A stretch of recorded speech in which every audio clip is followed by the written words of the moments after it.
여러분 평안하셨습니까? 네, 오늘 예배에 참 잘 오셨습니다.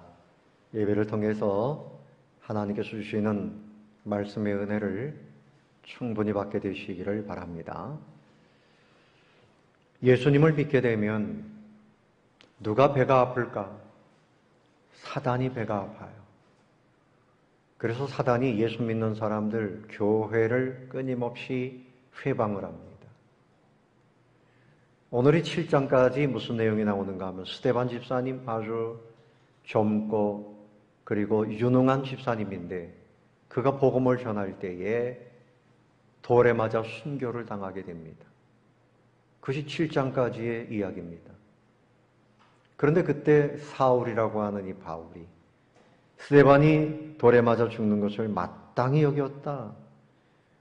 그리고 그날의 예루살렘에 있는 교회에 큰 박해가 있었다.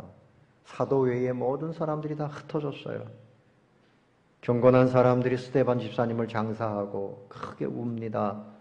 그러나 사울이 교회를 계속해서 잔멸할세 각 집에 들어가 예수 믿는 남녀를 끌어다가 옥에 넘겼다. 이 사람이 나중에 이제 복음을 전하는 사도 바울이 되지요.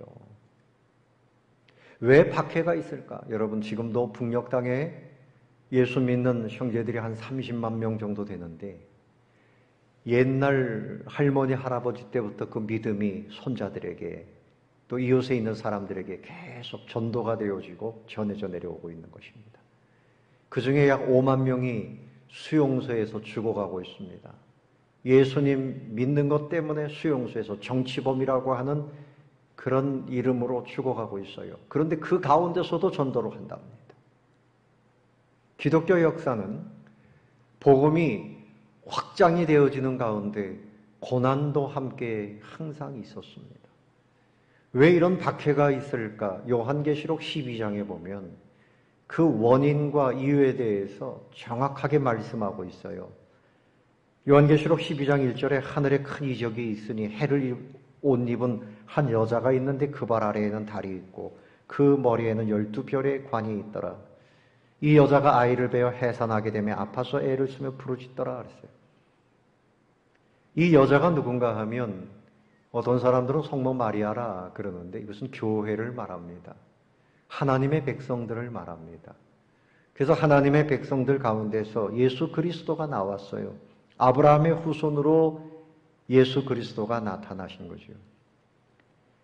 자, 그런데 4절에 보니까 용이 해산하려는 여자 앞에서 그가 해산하면 그 아이를 삼키고자 하더니 예수님이 태어나자마자 예수님은 헤롯의 칼을 피해서 애굽으로 도망가게 됩니다. 이것이 다 사단의 역사지요.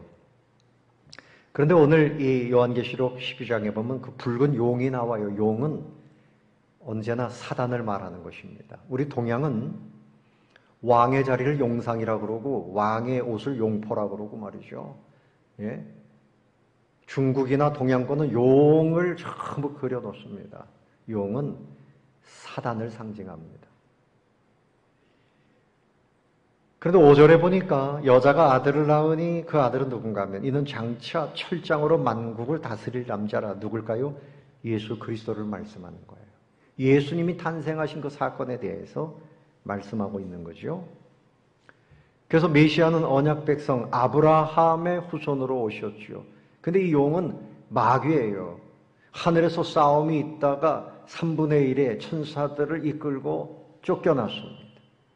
이 천사들과 함께 나왔는데 천사들이 귀신이 된 것이고 그래서 온 천하를 꿰는 자라 그랬어요. 그래서 7절에 하늘에 전쟁이 있으니 미가엘과 그의 사자들이 용과 더불어 싸울세 용과 그의 사자들도 싸우나 이기지 못하여 하늘에서 그들이 있을 것을 얻지 못한지라 큰 용이 내쫓기니 옛뱀 곧 마귀라고도 하고 사탄이라고도 한다 그랬어요. 온 천하를 꿰는 자라. 그래서 그의 사자들 천사들도 함께 쫓겨났어요. 이 쫓겨난 천사들이 귀신이 된 겁니다. 자, 그런데 13절에 보면 용이 남자를 낳은 여자를 박해하는지라. 남자를 낳은 여자가 뭡니까? 바로 이 교회를 박해한다는 거죠. 사단이 교회를 계속 박해합니다. 자, 그러나 이것으로 인해서 끝나지 않아요.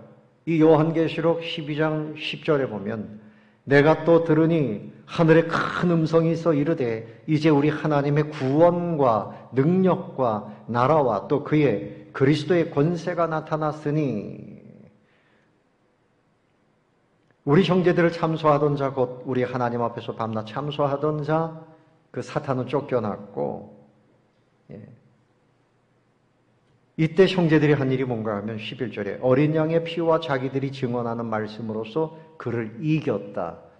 사탄을 성도들이 이긴단 말입니다. 어떻게 이기는가 하면 생명 걸고 복음을 전하니 이기더라 그런 말씀이에요. 그들은 죽기까지 자기들의 생명을 아끼지 아니하였도다 그랬습니다.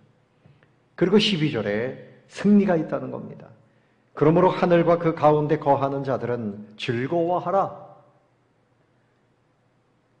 그러나 땅과 바다는 화 있을 진저 있는 마귀가 자기의 때가 얼마 남지 않은 줄을 알므로 크게 분하여 너에게 내려갔음이라 하더라. 승리는 우리 하나님께 있고 하나님의 복음을 가진 백성들에게 있습니다. 그래서 백성들이 어떻게 이기는가 하면 생명 걸고 복음을 전하니 이기더라. 그 말씀을 하고 있고요. 사탄은 이론 중에 세상을 여러 가지 방법으로 혼란스럽게 하고 있습니다. 여러분, 우리가 지금 만난 이 코로나19 그리고 세상에 희한한 일들이 일어나고 있어요. 사탄이 마지막 때에 온 세상을 흔들고 더럽히고 있습니다. 이런 시대에 우리가 살고 있어요. 그러나 요한계시록에서 하는 말씀은 즐거워할지어다. 승리는 복음을 가진 사람들에게 승리가 있는 것입니다. 아멘. 오늘 이 말씀을 함께 나누도록 하겠습니다. 박해가 있지만 고난이 있지만 하나님의 말씀은 매이지 아니하고 믿음의 형제들을 통해서 이 생명의 복음이 계속해서 확장돼 나아갔습니다. 그래서 여러분 마치 장작불이 불이 타오르듯이 그림을 한번 보세요. 빌립 집사님이 예루살렘에서 저 붉은색으로 된 사마리아 성에까지 가서 복음을 전합니다. 흩어진 사람들이 도망간 사람들이 숨어 다니지 않고 계속해서 복음을 전했더니 더 많은 사람들이 예수님을 믿게 되었다고 하는 것입니다. 이것이 우리 기독교 교회사예요. 교회의 역사는 평탄한 가운데 확장된 것이 아니라 박해가 있는 가운데서 복음이 확장되어 나갔던 것입니다. 첫 번째로 생각할 것은 고난은 뭐냐? 고난은 새로운 인도하심입니다. 고난은 뭐라고요? 새로운 인도하심입니다. 오 하나님 왜 나에게 고난을 보내십니까? 그 고난 때문에 믿음 없던 사람이 믿음을 가지게 되기도 하고요. 건강하던 사람이 병이 드니까 예수님을 찾아요. 회사가 어려워지니까 예수님을 찾아요. 또 마음에 어려운 문제가 생겨서 예수님을 찾아요. 고난 때문에 사는 사람이 있고 오늘 말씀에 보면 1절 보십시오. 사울은 그가 죽임당함을 마땅히 여기더라 그랬고 그날에 예루살렘에 있는 교회에 큰 박해가 있어 사도 외에는 다 유대와 사마리아 모든 땅으로 어떻게 됐다고요? 흩어지니라. 흩어졌습니다. 이 흩어졌다는 말은 씨를 뿌린다.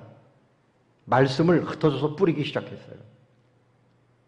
그래서 고난에도 하나님의 뜻이 있는데요. 고난은 새 시대를 열어요. 그리고 고난은 새로운 영웅들을 탄생시킵니다. 오늘 여기 새로운 시대는 뭔가 하면 예루살렘에서만 예수를 믿었는데 다른 지역에서도 예수님을 믿는 새로운 시대가 열렸어요. 또 그런가 하면 흩어진 사람들이 영웅으로 등장했습니다.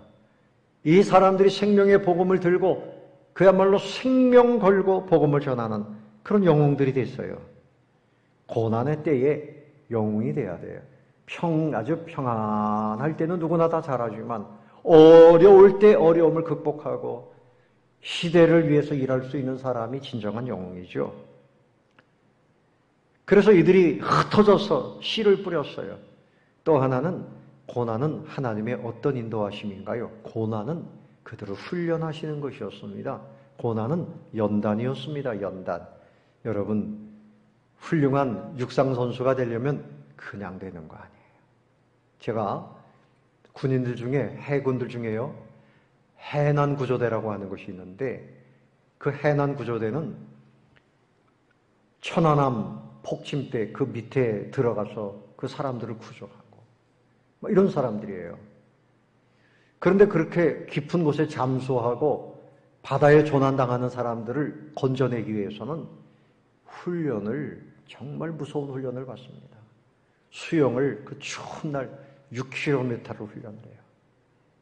그래서 몸에 막 저체온증이 오고 막 죽어갑니다. 그래서 100명이 훈련을 시작하면 한 60명 남고 40명은 탈락이 돼요. 아주 무서운 훈련을 해서 처음에는 배가 이렇게 나왔던 사람들이 12주 훈련 끝날 때는 너무 복근이 생기고 아주 근육들로 바뀌고 정말 훈련을 엄청나게 합니다. 그래서 다른 사람을 살려내는 거지요. 뭐 음악을 한다고 해도요, 그 피아노 연습, 뭐 악기 연습, 바이올린 얼마나 연습을 많이 해야 됩니까?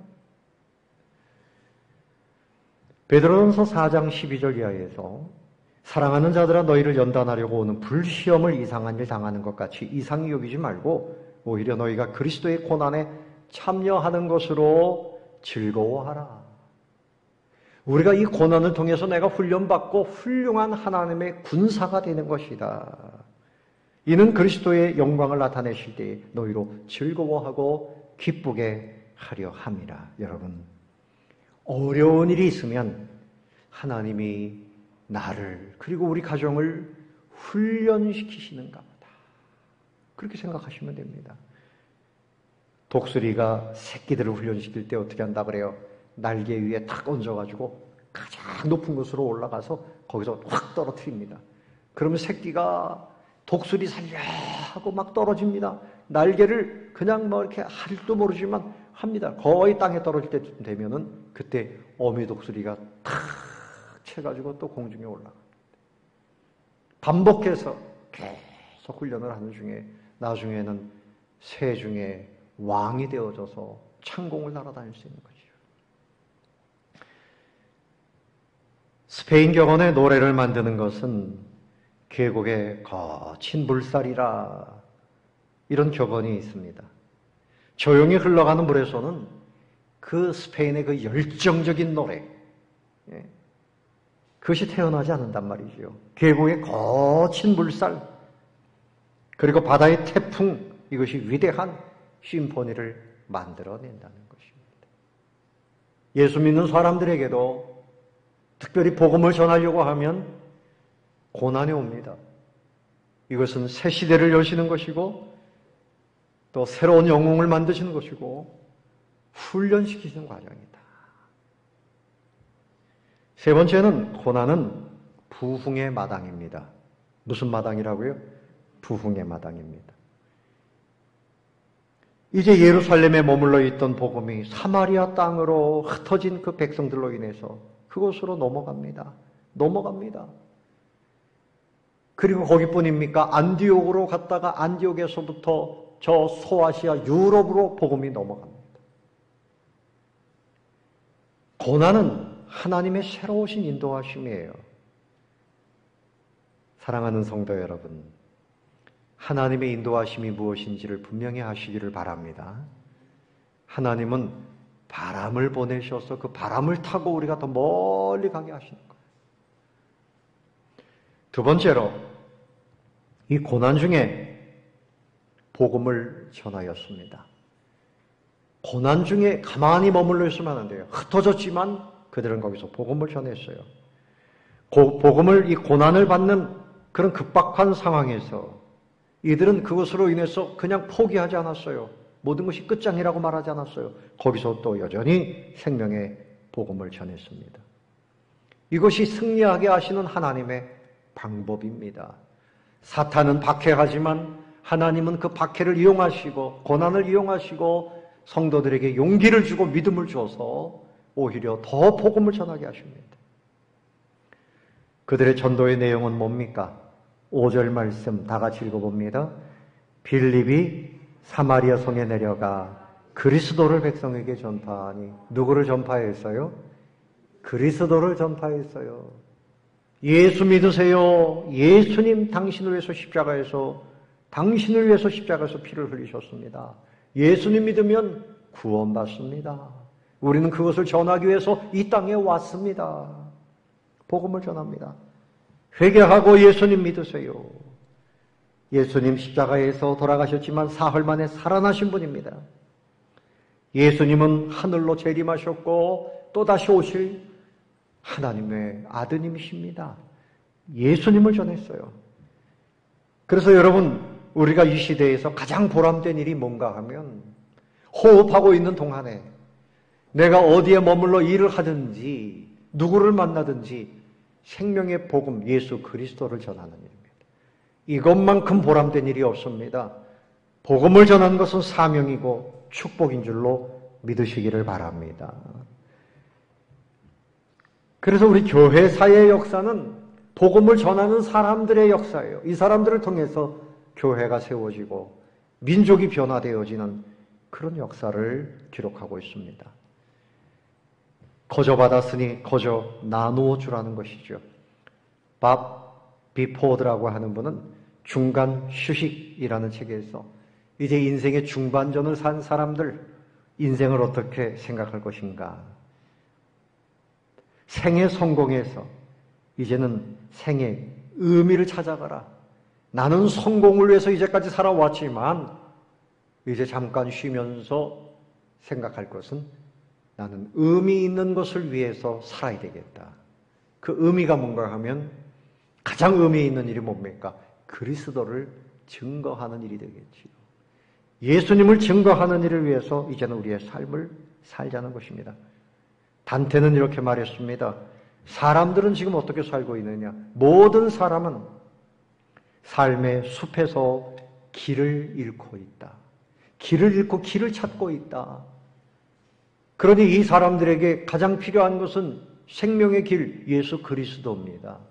그 예수 그리스도가 길이요, 진리요, 생명이라고 그 사람들에게 가서 전도해야 되는 것입니다. 그 사람이 재물이 많아도 길을 잃은 사람이 많아요. 지식이 많아도 주님을 만나지 못한 사람은 길을 찾지 못한 사람이에요.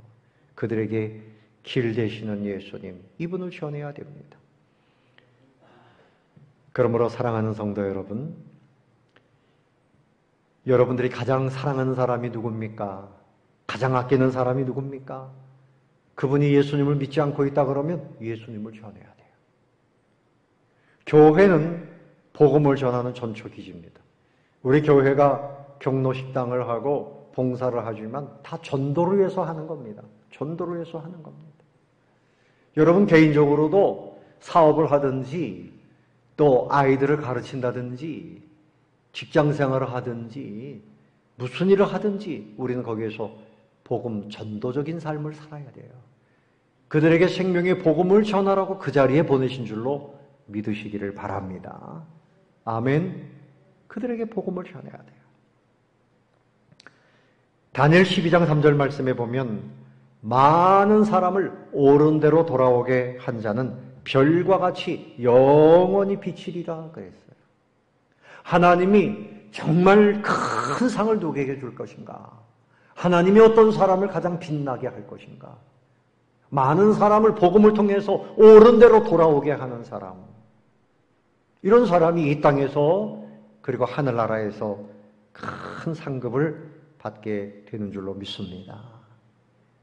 여러분, 복음을 평안할 때도 전하시고 어려운 때도 그리고 지금도 때를 얻든지 못 얻든지 끊임없이 생명의 복음을 전하시는 참된 주의 군사들이 되시기를 예수님의 이름으로 축원합니다. 아멘. 세 번째로는 복음의 능력이 나타났어요. 복음을 전했더니 능력이 나타났어요. 자, 6절 보십시오. 무리가 빌립의 말도 듣고 행하는 뭐가 나타났어요? 표적이 나타났어요. 표적, 기적이 나타난 겁니다. 근데 표적이라고 하는 말, 세메이온, 표적이라는 말은 이 기적을 보면서 예수님이 구세주이시다 하는 표지판이에요. 예수님이 누구라고요? 구세주이시다. 저들이 믿는 예수님, 저들이 전하는 예수님이 정말 살아계시고 우리의 구세주이시다 하는 그 기적을 표적이라고 말해요. 병든 자가 고침받고 귀신이 쫓겨나가고 막 이런 역사들이 나타난 거죠. 첫 번째로 더러운 귀신들이 나갔어요. 7절에 보니까 많은 사람에게 붙었던 어떤 귀신이에요? 더러운 귀신은 깨끗한 귀신이 없어요. 귀신 들린 사람은요, 행색이 더러워요. 귀신은 하는 짓이 더러워요. 음란 귀신, 알코올 중독 귀신, 살인 귀신, 이거 다 귀신의 역사예요. 더러운 귀신입니다. 그런데 귀신들이 나가는데 막 소리를 지르고 막 떠나갑니다. 복음을 전했더니 예수님의 이름이 그들에게 들어가니까 막 귀신들이 떠나가기 시작하는 거예요.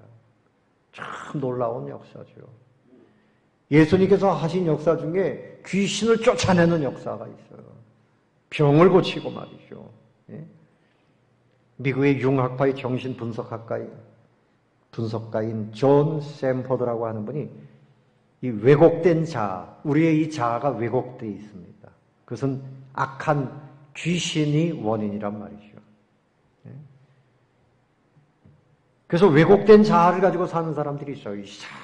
이상하게 왜 저런 생각을 가지고 살까? 그렇게 살고 싶지 않아요. 본인도. 그런데 악한 귀신이 그 사람에게 들어와서 거기에 딱 자리를 잡고 있으면 그 사람의 그 자아가 왜곡되는 겁니다.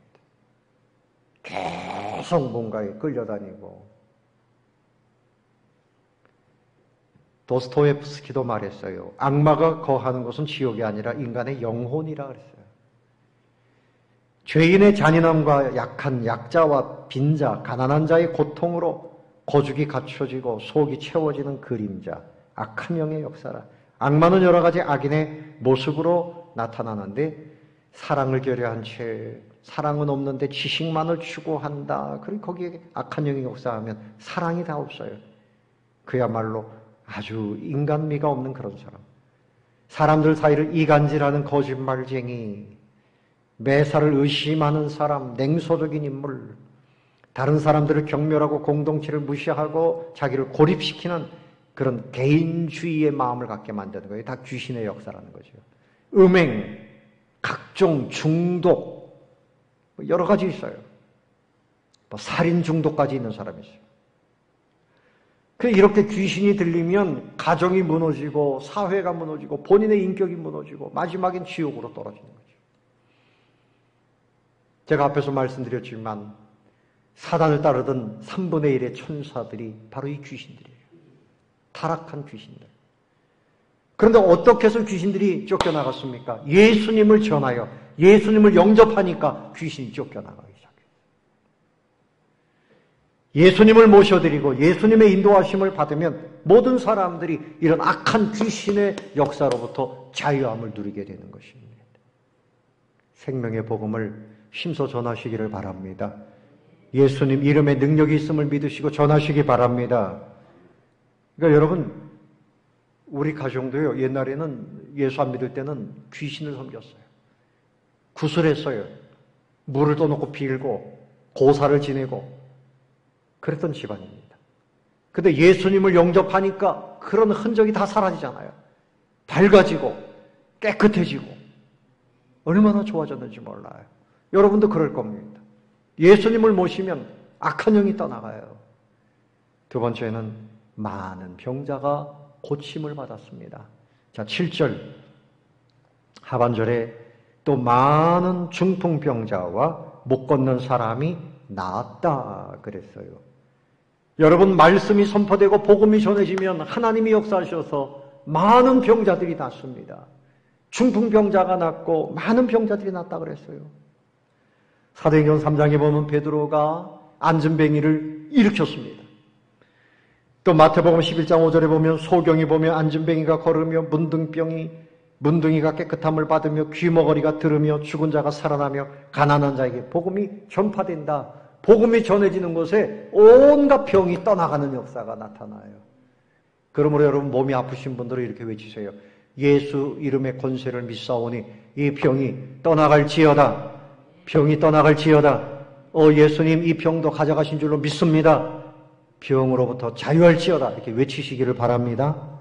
병에 눌려 살지 마세요. 세 번째는 8절에 다 같이 시작. 그 성에 뭐가 있더라? 큰 기쁨이 있더라. 메가톤급입니다. 큰 기쁨. 작은 기쁨이 아니라 메가스카라. 메가스카라. 헬라말로 정말 큰 기쁨이 그 성에 생겼단 말입니다. 이전에는 그 성에 슬픔이 구름처럼 덮치고 있었어요. 절망감이 가득했어요. 분노가 가득했어요. 근데 이 모든 것이 복음을 들으면서 회개하고 예수님을 영접하고 이런 역사가 나타나니까 그냥 큰 기쁨이 모든 사람들 가운데 넘치게 되었단 말이에요. 많이 먹어도 기쁘지 않으면 행복하지 않아요. 좋은 옷 입고 살아도 기쁨이 없으면 불행한 겁니다. 아멘. 네? 뭐 몇십억짜리 집에서 살아도 기쁨이 없으면 사는 게 아니죠. 행복하려면 기쁨이 있어야 돼요. 이 기쁨은 예수 믿는 사람이 누립니다. 이것은 주님이 주시는 기쁨이에요. 사도행전 13장 52절에 보면 제자들은 기쁨과 성령이 충만합니다. 그냥 박해가 있었지만 어려움이 있었지만 제자들은 기쁨이 충만하고 성령이 충만하고 성령이 충만하면 기쁨이 충만하게 돼 있어요. 성령의 열매는 희락의 열매가 있으니까 기쁘고 즐거운 거예요. 왜 여러분 마음에 기쁨이 없습니까? 죄가 있으면 회개하고 기쁨을 달라고 하시면 기쁨을 주십니다.